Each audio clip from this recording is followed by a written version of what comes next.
대법원이 김학의 전 법무부 차관의 뇌물 혐의를 다시 판단하라며 사건을 고등법원으로 돌려보냈습니다.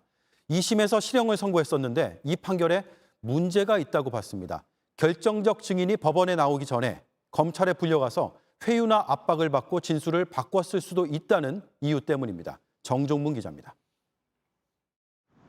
대법원이 오늘 김학의 전 차관이 건설업자 윤중찬 씨로부터 뇌물과 성접대를 받은 데 대해 무죄를 확정했습니다.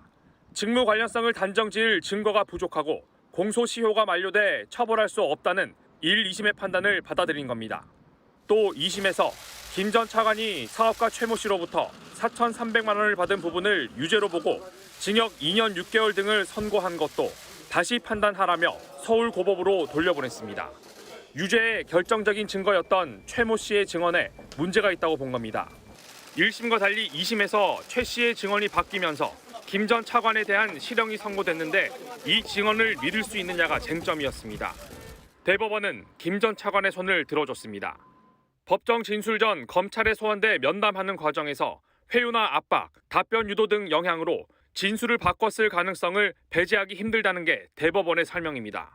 공개된 법정에서 피고인에 대한 공격과 방어가 이뤄져야 한다는 겁니다.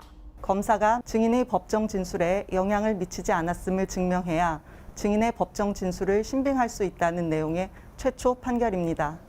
대법원은 선고 직후 김 전 차관이 지난 2월 낸 보석 신청을 허가했습니다.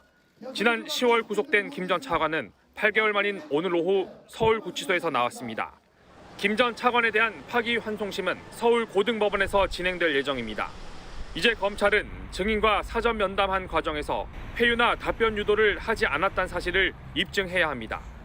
지난 2019년 이 사건 수사를 위해 꾸려진 수사단은 지금은 사실상 해체된 상황입니다. 검찰 일각에선 대법원이 검찰의 사전 증인 면담을 무리하게 끌어들인 것 아니냐는 비판이 나오기도 했습니다. JTBC 정종문입니다.